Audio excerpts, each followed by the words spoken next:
I know most people in the room, but there are a couple of new faces. And so thanks for coming along. My name is Steve Healy. I'm a tax partner in the Brisbane Tax Team.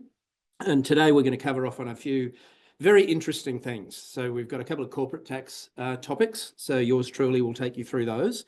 And then transfer pricing and international tax. Tristan Headley, who's based in Sydney but spends quite a bit of time up in Brisbane, will take us through some of those. Indirect tax, Sam will take us through some developments, and then R&D and Larissa will take us through those things. So sorry for the delay in getting started, but the first one I guess I wanted to talk about is a case that's come out. So one thing we've seen from the ATO in recent times and in the courts is there's a lot of activity, a lot of litigation around Part 4A, and the Commission has had a couple of wins. And one of the more interesting and recent ones, and unfortunately I lost my slides again.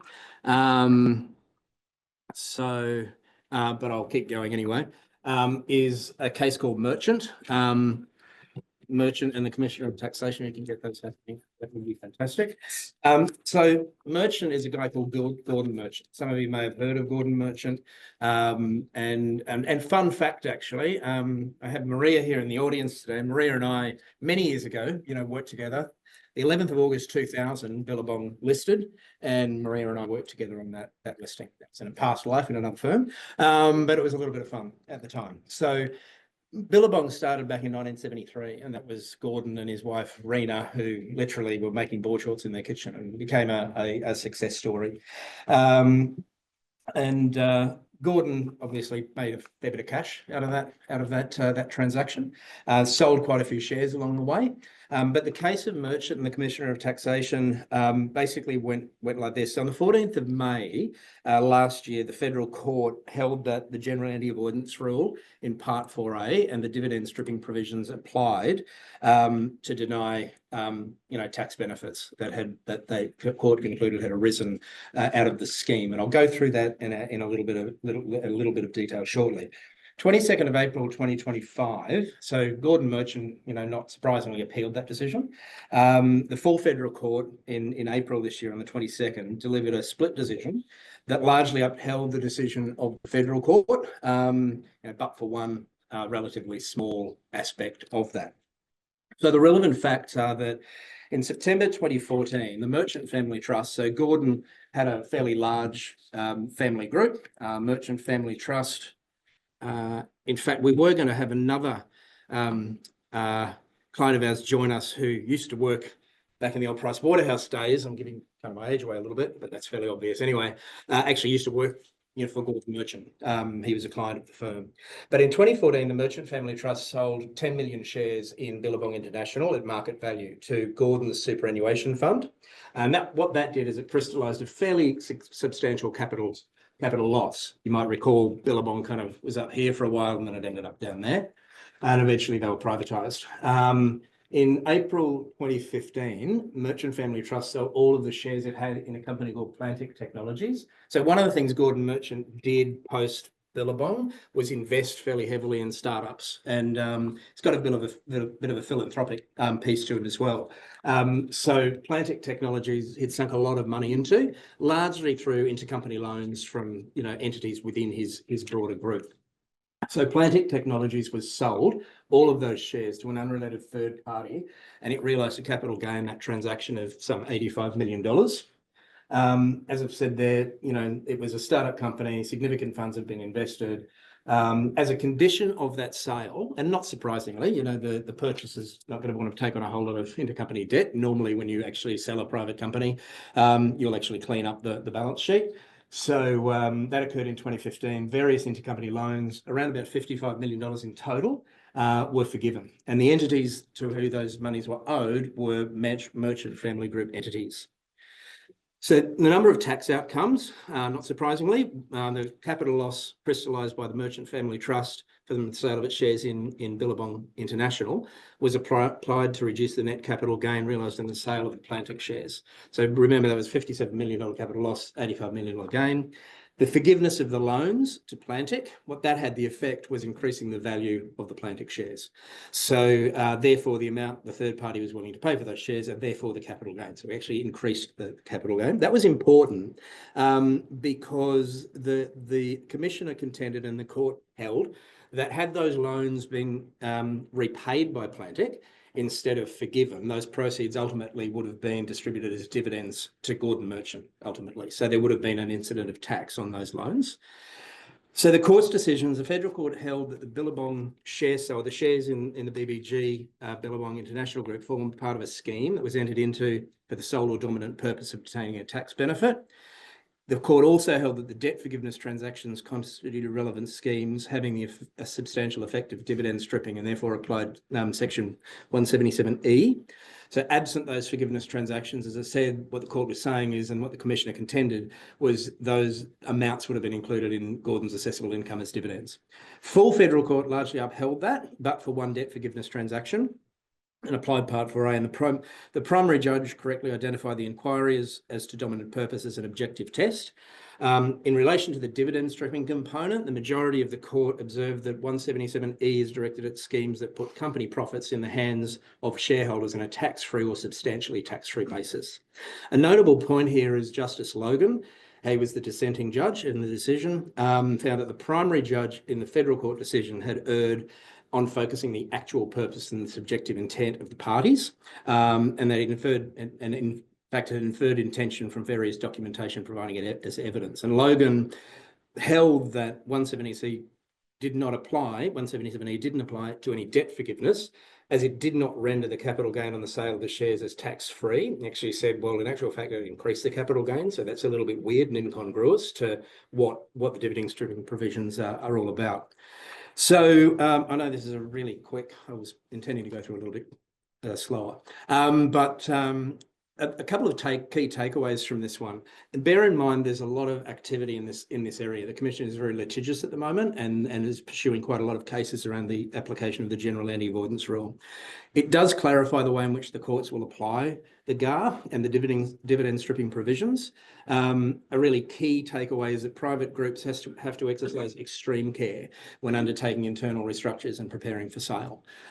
We know, for a number of years, we've known that the Commissioner takes a very strong view in terms of the use of rollovers and a series of rollovers to get to a structure that ultimately ends up in a saleable structure.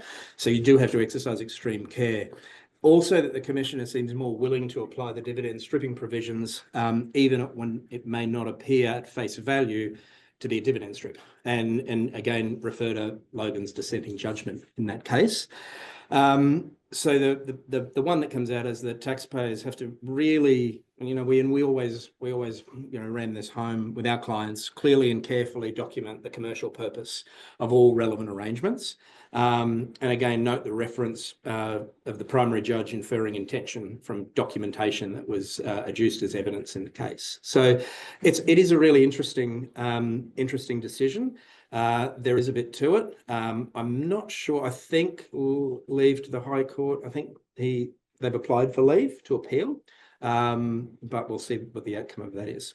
Next one I wanted to mention is one that's fairly close to us because Toowoomba Regional Council is a client of ours. And in actual fact, we originally applied for a private binding ruling for the council in relation to the application of the car parking benefits provisions in the Fringe Benefits Tax Assessment Act. Really holding that in all of those provisions, a core component is this concept of a commercial parking station. And the Grand Central Shopping Centre car park in Toowoomba, some of you who have been to Toowoomba would know what that is or where that is one of those shopping centre car parks that charges penalty rates and it really encourages throughput of customers. So it's really there to provide benefits to the tenants of the building rather than as a profit-making intention of its own. So that was the underlying rationale that we used in the private ruling. Ultimately ended up in court. So it was Toowoomba Regional Council took the commissioner to court, federal court, and was successful. And what it basically held that although the premises was within a 1 kilometre radius of a shopping centre car park, that wasn't a commercial parking station. And the reason that it wasn't a commercial parking station is underlying Justice Logan made the point quite clearly that it wasn't operated with a view to profit. The commissioner, on the other hand, counsel for the commissioner contended that was kind of irrelevant because it was really that overarching, it's a commercial business. Whether or not it makes a profit or not is completely irrelevant. Justice Logan took a different view. That has been appealed. The ATO is appealing that to the federal court. And in the meantime, the ATO has released an interim decision impact statement. Not surprisingly, has provided that it doesn't revise their current view. Interestingly, their current view, which is kind of curious because you've actually got a federal court decision. That's actually law. That's how it actually works. But the commissioners decided to say, well, no, that doesn't. We're still going to go down this path. We're going to go against what the law says. The interesting part about this is in Logan's decision, he managed to get in the explanatory memorandum because he effectively got counsel for the commissioner to agree that the word commercial was ambiguous. And as soon as ambiguity comes into the tax law, as you would know, you can have recourse to supplementary materials, including the explanatory memorandum. And in the EM, which introduced the bill, in the EM, it was very clear that it was not, commercial parking station did not refer to parking stations that weren't run with a view to profit, such as shopping centre car parking stations. So it has significant implications for taxpayers who are subject to FBT on parking, mainly those not in the CBD, but probably out in the burbs where you're around a commercial park, shopping centre car park. Last thing I wanted to say before I move on, because I used up all of my time and more. Federal budget, don't have a whole lot to say there on tax. The most important thing to say there on tax is the $1 billion or so that's being spent over 4 years in the ATO expanding its compliance activities. Those obviously they're projected to boost the ATO's receipts, and as the budget forward estimates say, is by about $3.2 billion. So it's a pretty good return on investment. What we will see from that is a much greater compliance activity, or much greater level of compliance activity from the ATO. We're also already seeing quite a bit in terms of combined assurance reviews, and I know there's a couple of people in this room that have had the joy of going through those or are going through those. Key takeaways, I guess, was don't get too excited about substantive tax reform. I think we've now got a very solid majority government for probably couple of terms at least, when you kind of look at how the House of Reps now sits, who is not going to be particularly focused on tax reform. But the most important one here, and you'll hear us harp on about it all the time, is tax governance. And it's so important to get your house in order, and it's so important to prepare for the inevitable knock on the door from the tax office. They've got a lot more money, they've got a lot more resources, they're investing enormous amounts of money in data analytics and AI. So what we are seeing is we're seeing almost like a scattergun approach where they're sort of throwing out letters to taxpayers with a very long shopping list. Those letters aren't generated by an individual sitting behind a desk, they're generated by an AI. If one picks up the phone and tries to talk to somebody, there's no one there to talk to. So it's really important for all taxpayers in the current environment to make sure you've got your house in order. So that's probably the number one takeaway from that one. And with that, I'm going to sit down and hand over to Tristan. Thanks very much, Steve. I think there's some themes that actually come through from both Merchant and Toowoomba Council actually in relation to the updates I'm going to talk about. And actually, until about when I got asked to present here, there wasn't really much in terms of updates in international tax and transfer pricing. We'd had about 12 months of furious legislation and rulings and the like, which I'll cover later. But what was of interest was a decision in relation to our COA at the administrative tribunals in relation to the the old Division 13, which are the old transfer pricing provisions. And we're going back a long way. There's a lot of intrigue with this case. There's bribery and other kinds of nefarious activities. So reading the decision was actually quite interesting. But it does have implications for taxpayers now, both in relation to the application of the arm's length principle, commercial context, how important commerciality is, which I think, Steve, you were talking about in a context of Part 4A, and also the application of the cut method. So for those who aren't familiar with the case, Alcoa is a case around the consideration of Division 13 in relation to sales of alumina. Alcoa was a refinery based in Perth that sold alumina to a smelter in Bahrain, an entity called Aluminium Bahrain, or I'll refer to it as ALBA. And it did this one of two ways, both directly to ALBA, but also indirectly through entities that was associated with an intermediary called Mr. Victor Dardala. And we'll come back to him because he's an important character in this story. And like I said, we're going back a long way. The assessments that were amended by the Commissioner date back to 1993 and all the way to 2009, with the exception of 1996, where there were no sales. And the other interesting aspect of this case is that it's a transfer pricing case, but it's a transfer pricing case between parties that are actually unrelated. So there's no common association by way of shareholdings or directorships. So it's a very unique transfer pricing case in this regard. And just in terms of a bit of history, so ALBA began operating its aluminium smelter in Bahrain in 1971. And at this point in time, Alcoa was supplying alumina for that smelter. And between the years 1981 and 1993, Mr. John Pazay, who gave evidence to the tribunal, was an employer of Alcoa and was responsible for negotiating and facilitating the sales and marketing, particularly in the early contracts with ALBA, but also had a very good relationship with Mr. Dardala, who was responsible for facilitating the agreement with ALBA as well. In 1990, they signed a supply agreement, and the agreement was separated into two types of agreements broadly throughout the period. Firstly, there was a formula tonnage basis, which the alumina was priced. And this formula tonnage pricing mechanism was negotiated with ALBA directly. And then the second agreement was a market tonnage pricing basis mechanism, which was negotiated through Mr. Dardala or his associated entities. Ultimately, all the alumina that was sold through these two mechanisms went to the smelters at ALBA. And for those that don't know the alumina industry and the market, the difference between the market and formula tonnage, as the name would suggest, is based on a sort of prescribed formula with references to alumina indexes.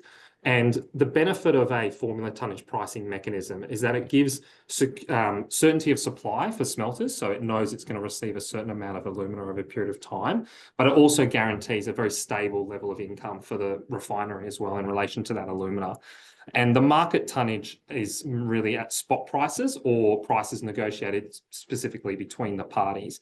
And the importance of that is that it allows flexibility for parties to adjust to market demand. So in some periods, they would have earned higher returns and in some lower. And that was really the contention of the Commissioner here in this case. The agreements were consolidated into a single agreement, and then these were all funneled through the Dardala entities. And in 2014, Alcoa's affiliate, Alcoa World Alumina LLC, and also the parent company, Alcoa Inc., gave evidence and pled guilty to violations to the Foreign Corrupt Practices Act. And these really related to bribes that were paid by Mr. Dardala to Bahraini officials, government officials, to secure the contracts with ALBA. And in 2022, the Commissioner issued objected decisions rejecting Alcoa's contentions and amending their assessments for these periods, resulting in around just over $200 million in additional tax payable. So the key issue at play here, I mean, there was a couple. Firstly, were the parties dealing at arm's length, albeit it was acknowledged that they were not related parties, and was the consideration received by Alcoa, not less than would have been received if the arm's length conditions had applied. And in the Commissioner's assessment, he actually ruled, firstly, I guess the burden of proof on the first point was one that Alcoa had to prove. So it was deemed that they were not dealing at arm's length, and this was really due to the bribery allegations. But the Commissioner deemed that the consideration received by Alcoa was not less than the arm's length consideration, and ruled in favour of the tax, and the tribunal ruled in favour of the taxpayer, and the amended assessments were overturned. There's a couple of key takeaways from this decision, which is, and I think Steve really focusing on that point around commercial evidence and documentation. The tribunal was very, very critical of the Commissioner's approach, which sought to devoid the particular transaction, particularly in relation to the market tonnage pricing, and completely separate that from the commercial intention and, you know, more holistic approach in relation to the business. And in fact, the tribunal referred to the Commissioner's own website and guidance, and actually referred to the EM. The arguments that the Commissioner was making was in contrary to this sort of publicly issued guidance and explanatory memorandum. And even more interesting, the Commissioner's own experts that testified gave evidence that the Commissioner's assessments were in fact excessive as well. So his own experts weren't very supportive of him as well. But what's really important here is that transfer pricing should be viewed with a commercial lens. The application of the transfer pricing provisions require you to view a transaction in totality and more holistically to be able to reliably apply the provisions. So definitely an interesting case, and one that I suspect, notwithstanding the Commissioner's unsuccessful result at this, will probably appeal to the federal court, I would say, on this one. The next update I have is really on Pillar 2. And like I said, there's not really much that's changed, I guess, probably in the last quarter, but it's probably worth a reminder in terms of the application of the Globe rules. So broadly, as a refresher, these apply to groups where their total consolidated accounting income is greater than 750 million euros for 2 out of the 4 preceding fiscal years. And in Australia, we've now adopted the full suite of Globe rules, including an income inclusion rule, an under-tax payments rule, and a domestic minimum tax rule. And for taxpayers, these apply for periods beginning on or after 1 January 2024, and lodgement obligations will begin 15 months after that, with the first year extended by 3 months. So the first lodgement obligations will be due 30 June 2026. It's worth noting that the importance of ensuring, if you are in scope, that you're ensuring that you are doing work to potentially get access to the transitional safe harbour measures. That requires having qualified CBC reports, qualified financial statements, and notwithstanding eligibility for these, there are still lodgement obligations, including a GIR return or a Globe Information Return, a notification where that's not lodged locally in Australia, a global minimum tax return, and a domestic minimum tax return. And really how we're helping our clients at the moment is firstly determining whether or not the group is in scope of the rules, and then testing eligibility for their transitional safe harbours. From an Australian perspective, you've got the SG penalty regime that applies, which is quite punitive, and also baked into the rules are specific administrative penalties relating to not retaining and maintaining records in relation to not only just the assessment of the Globe rules, but any eligibility for transitional safe harbour measures. And then finally, just on ThinCap. So just as a refresher, we've moved from an asset-based test system to a profit-based test system.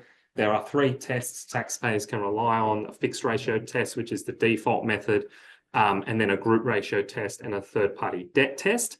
The legislation was implemented retrospectively, and as part of the consultation in relation to the introduction of the rules, the Commissioner committed to producing public advice and guidance on key aspects of these rules. One related to restructures in response to the new rules, application of the debt deduction creation rule, and also the anti-avoidance provisions included specifically within the thin capitalisation rules, as well as guidance on aspects of the third-party debt test and the interaction between transfer pricing and thin capitalisation. We have 2 out of the 3 guidance materials. They're currently in draft. They were released late last year. We're expecting these to be finalised hopefully towards the middle of this year in preparation for lodging tax returns due in July. We had a meeting with the ATO in relation to the consultation. They are working at their own pace on this. They will not be rushed on issuing the guidance. So maybe let's not hold our breath for that guidance to be released. If you are in scope of the thin capitalisation rules, have debt deductions of greater than $2 million between yourself and your associates, then this is something worth considering before the tax returns are lodged. So I think each of those could be a topic on its own, but I'll probably just leave it at that with them all, and yeah, hand over to Sam. But if there are any questions, I can stay around and answer those at the end. So. Thanks, Tris. For a start, has anyone outside of my own team heard of Division 142 of the GST Act? Anyone heard of the term excess GST, passed on GST? Right, let's learn something then. So this case, so the taxpayer, I always get the ordering of the letters wrong. So FFSFQV, taxpayer against the commissioner, and it deals with the issue of excess GST and recovering that from the ATO. That provision, just to kind of give a heads up as to where the case is going, is where you've overpaid GST to the ATO, it's around whether you can claim it back. Whether you can claim it automatically back or whether you need to ask for permission to get the GST back. So that's really what this case is about. So that's what Division 142 is.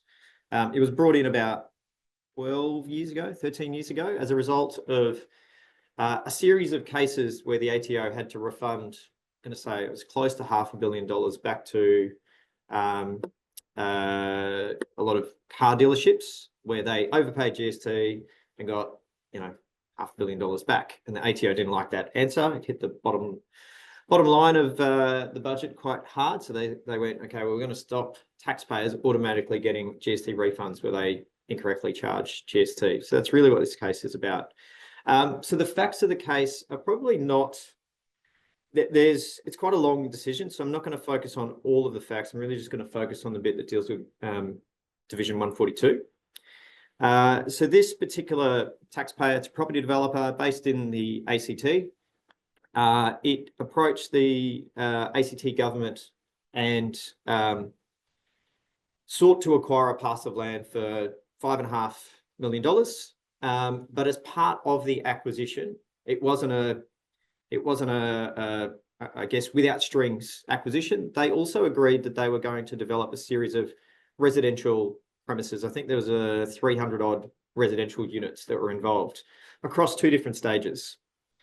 And so that effectively that promise to build the future units was kind of baked into the sale contract. The developer obviously paid physical cash, the $5.5 million, but the development works to actually do the 300 odd units cost them about $113 million. When the developer came to sell those units to the third parties and the broader market, it calculated, so this was under the margin scheme. Don't have time to kind of step through how the margin scheme works, but fundamentally the GST is calculated on the difference between what you pay to acquire the land and what you ultimately sell it for. And so the taxpayer picked up its sale price, which it determined just based on what the market would be prepared to pay for these residential units. And it based it on a purchase price of $5.4 million, because that's what it originally considered it was its consideration paid to acquire the land. Later on down the track, and with the assistance of its tax advisor, PwC at the time, they approached the ATO, got a private ruling. That private ruling actually confirmed that the development services, or at least the promise to undertake all of those development services worth $113 million, were in fact consideration or non-monetary consideration for the land. So in addition to the $5.5 million, they also provided, the taxpayer also was providing $113 million worth of development services. So what they should have done is calculated their margin not on sale price minus $5.5 million, it should have been sale price minus 118 million, which is a much smaller number, which means that when the taxpayer was lodging its BASs to reflect the GST on the sale, it was overpaying GST on each and every sale. On the flip side of that, the taxpayer hadn't recognised the GST on the sale, or sorry, the supply of the development services. So they kind of did a few things wrong here. They overpaid GST on the sale of the land or the sale of the units, but they underpaid GST on the development services. And so what Division 142 effectively says is that if you overpay GST, or if you have excess GST as part of your GST return, your BAS, you are not automatically allowed to claim that GST back as a refund if that GST is what's considered to be passed on GST.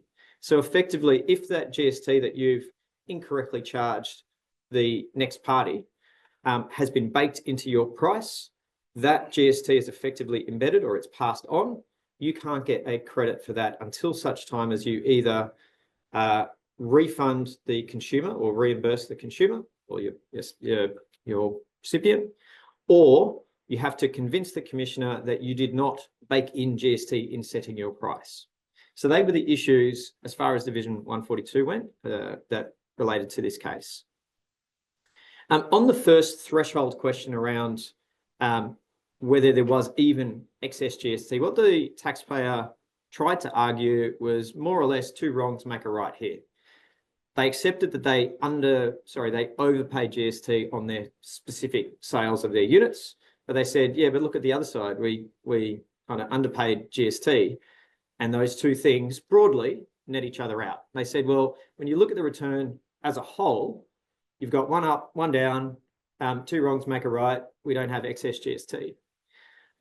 Unfortunately, what the tribunal held was that that's not how the rules work. The rules work to say, step one, you've got to work out whether you overpaid GST on a supply.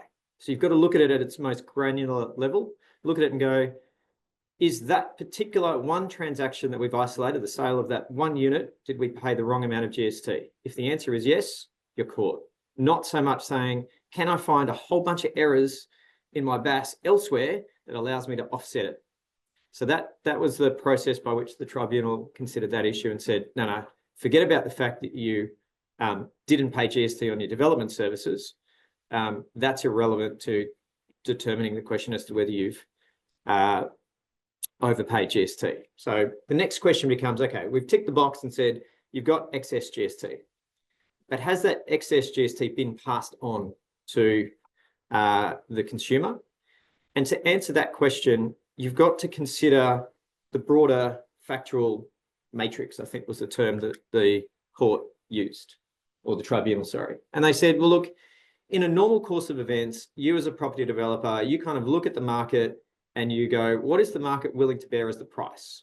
However, you're not really going to sell at the market price unless you've done your own kind of due diligence to work out what is my, what's my cost, what's my profit, and how does GST impact it? And so, there was a fair bit of evidence kind of deduced in the case around, well, in terms of the feasibility, there was a factoring in of GST at 7% based on the margin. So quite clearly, GST had been factored into the calculation of the price in a sense, because if it had to come out that the costs exceeded what the market was willing to bear, the taxpayer either would have raised the prices or just said, you know what, I'm out. So there's quite clearly a link between the facts and the GST being embedded in the price. And they said, well, now that we've got passed on GST, the question then becomes, should the commissioner have exercised his discretion?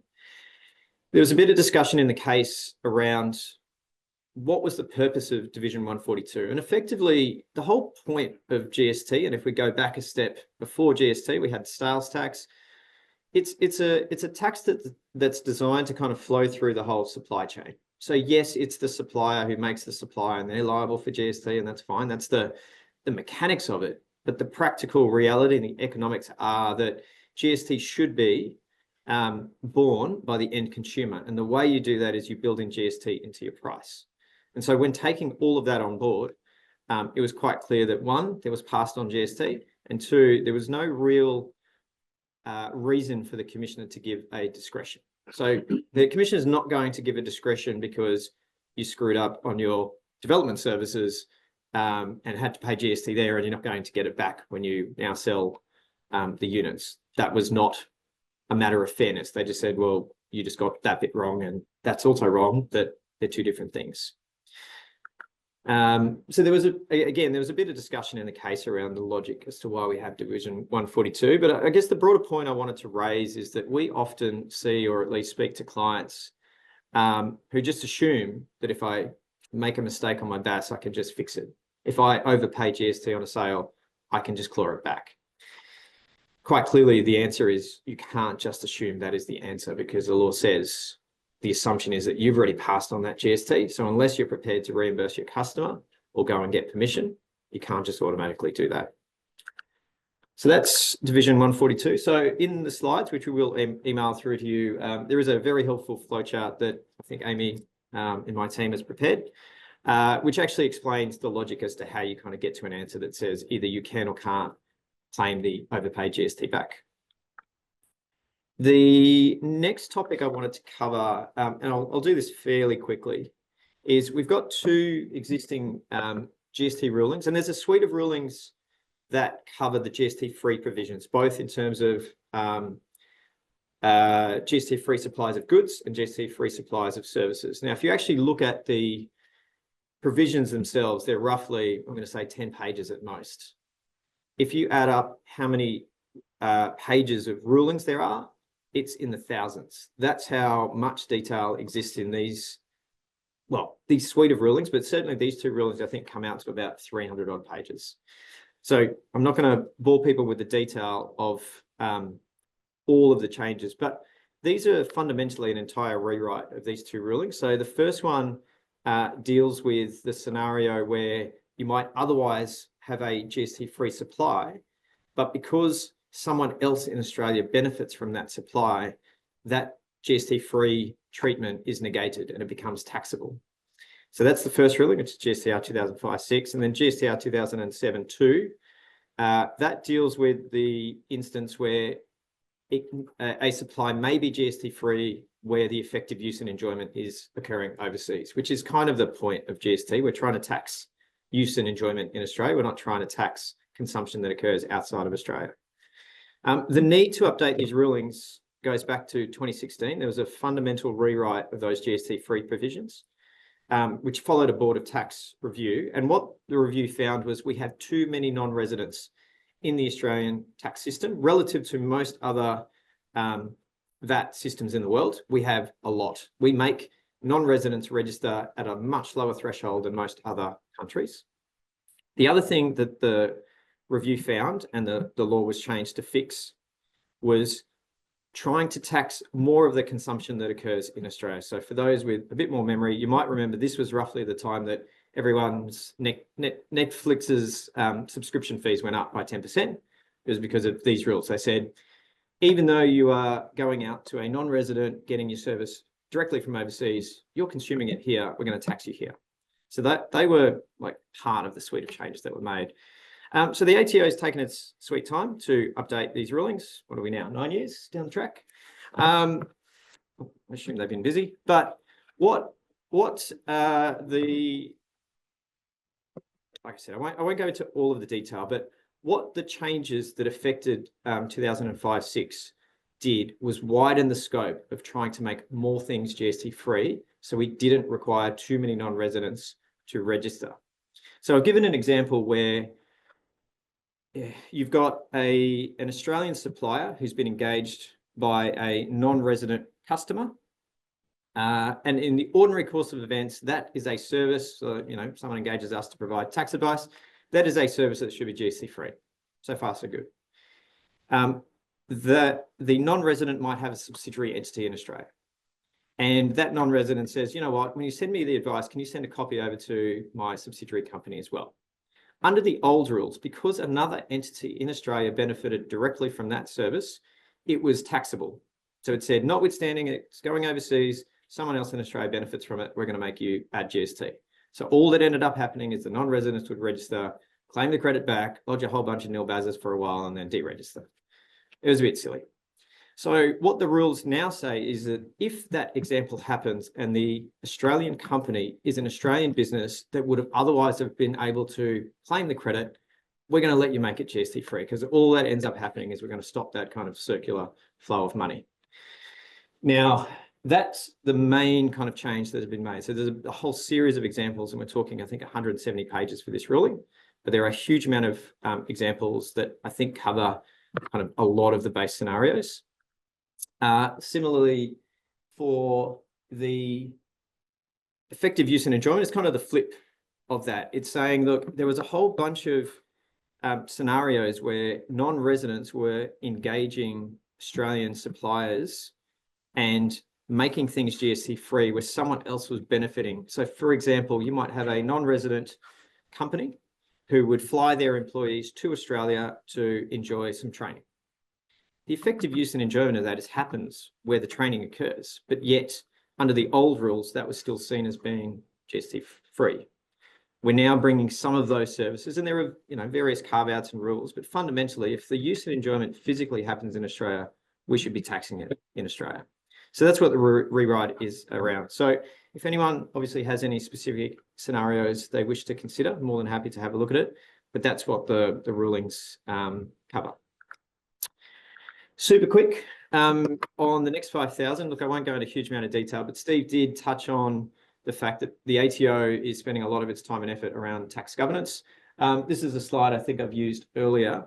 You can see here, I haven't updated it for 24, but across the last 9 years, the ATO has been given just under $3.5 billion in terms of its aggressive anti-avoidance tax task force. That's essentially the team that does all of the combined assurance reviews, the top 1,000, top 100. All of those programs sit in here. And you can see there that it's almost 9 to 1 or even 10 to 1. For every dollar of funding they get, they're getting money back from taxpayers in terms of additional tax penalties and interest in total. But the interesting part of that I kind of wanted to highlight is that in that column, which talks about public groups, that's your top 100 and top 1,000 taxpayers. And basically, they were the original targets of this program to start with. But you can see it's kind of tailoring down a little bit over time.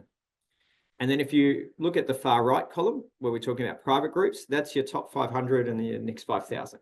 And what's happening is the ATO is now kind of extracted as much as it can from the public groups, and they're now starting to focus on the private groups. So you can see that number is, for the private groups, is actually going up. And will continue to go up because it's kind of taking people out of the top 1,000, top 100 programs and putting them into the private groups. That's just a really quick breakdown as to how you work out which program you might be in.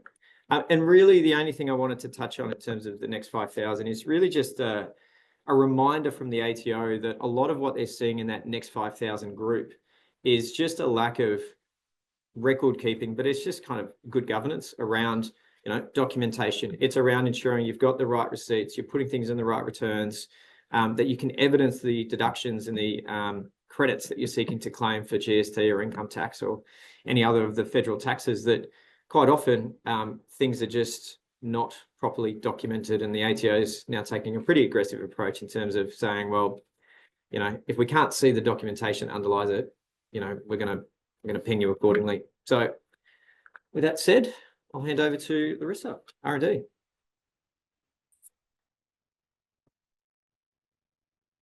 All right, so not a lot of changes on the R&D tax front, which is always good. Generally, when there's a change in government, they love to announce that they want to look at the R&D tax incentive.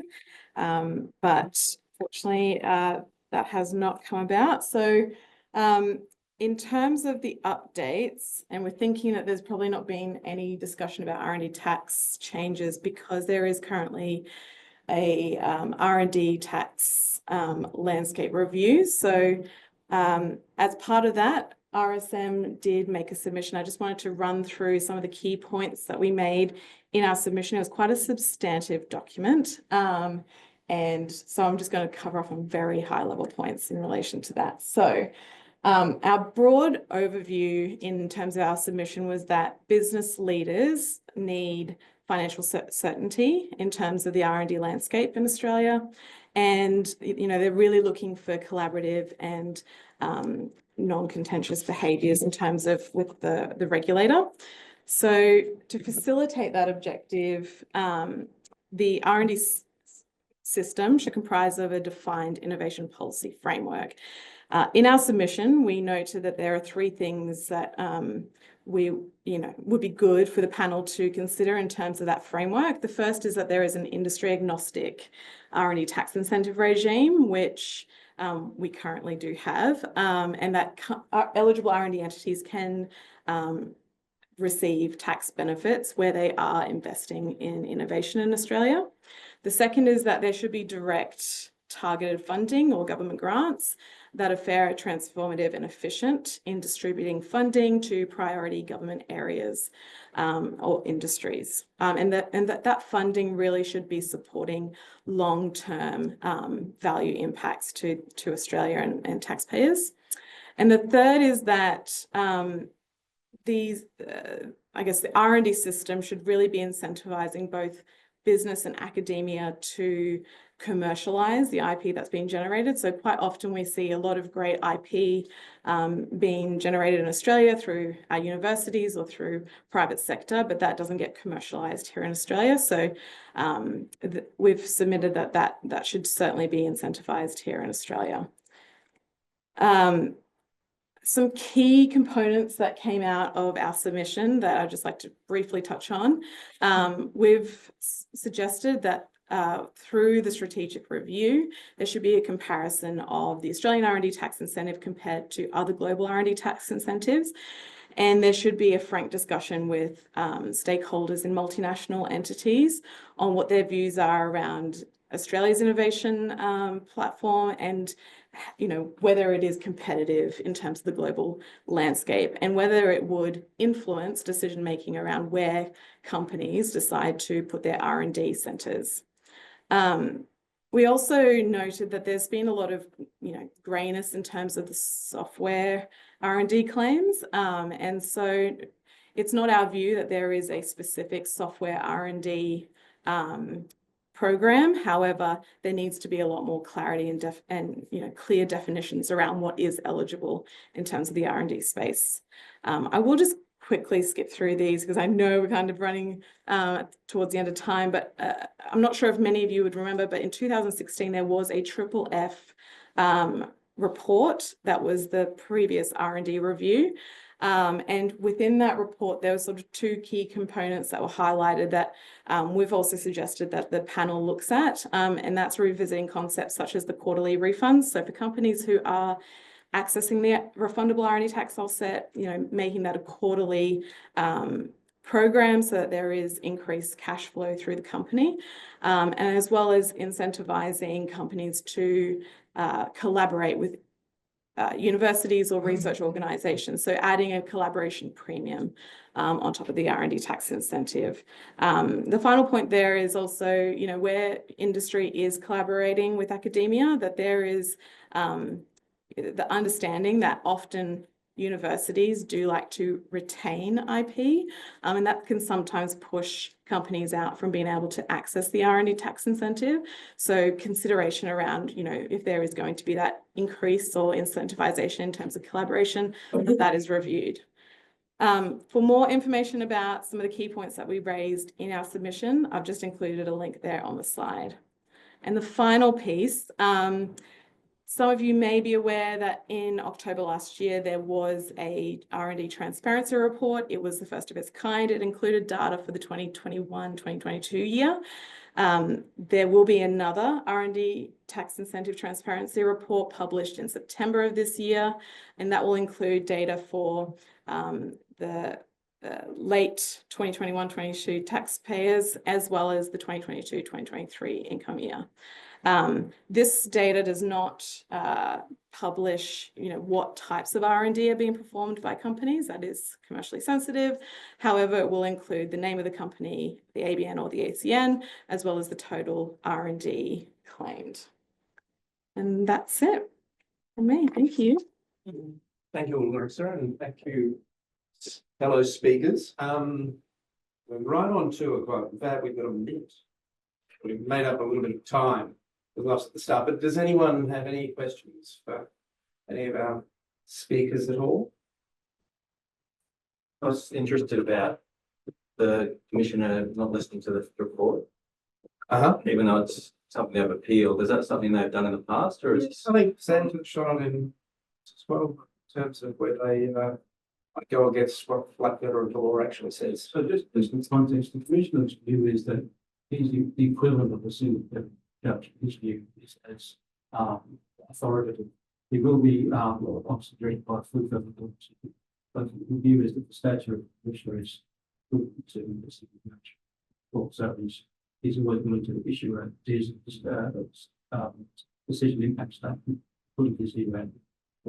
Is it fair to say that's more like, if you wound the clock back a few years, it wasn't really like that? But the current regime, or for the last... I think that's a matter of ministry. Well, Yeah. I think that's always been a position, although there may be some... But yeah, that's probably where I was going from. There's a lot more aggression. Even here in the outside, it's exactly facts. Yeah. So the Toowoomba Regional Council, for example, well, unless it's Single judge. unless it's that particular car park, then it doesn't apply. Sounds pretty illogical if you've got an expenditure memorandum that says these dating. That's a really interesting point, because one of the things that we discussed with the KC, David Marks, afterwards, and together with the instructing solicitor, was that was very clever on Logan's part, and was very deliberate, because once he could get the supplementary material and the explanatory memorandum into the judgment, it makes the appeal much harder for the Commission. Because again, the EM basically that's the Parliament's intention at the time, the electricity board. So it makes it hard. Does it make it impossible? No. I thought, well, one of the interesting parts, I can't remember who made the statement, but it was effectively saying that in other contexts, we're talking about commercial, we're talking about profit. And I think even if you go back to tax ruling 97, 17 or whatever it is, which deals with are you carrying on a business? Fundamentally, first point says view to profit. So there's a link between commercial and profit in other contexts. In this example, the Commissioner was arguing, oh, no, it's not necessarily profit. It's just how it looks. Does it have a boom gate? Does it have a sign? Do you have prices? It's a very interesting definition of commercial. So we can start claiming non-commercial loss then, because they're now commercial. Because I've got a business. Just stick a boom gate in front of the building and then it's, Listen, that's what. Just send that back to him and say, that how it works. I don't do FBT, I take my advice. Yeah, but it's interesting. It's interesting. Any other questions from anyone? Liam? Just regarding I guess the precedence of the ACN GST. Yeah. How the sort of materiality threshold, like what they do, or is it sort of just like ACB?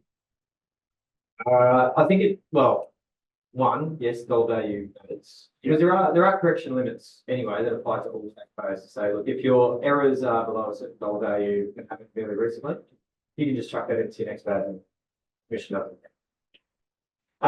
But the Commission does put out a lot of guidance, particularly for specific industries. And so property development is probably number one financial services probably number 2, and then you could daylight afterwards. So if you're in those kind of higher risk industries, then yeah, the commission's pretty aggressive. 4 minutes past 2, so we're just over time, but thank you everybody for attending. For those of you who are online, hopefully you can hear me. I know we had a little bit of trouble, but if that didn't happen, the session's been recorded anyway. But thanks for coming along, and look forward to seeing you all again next time in about 3 weeks. Okay. Thanks. Enjoy your afternoon.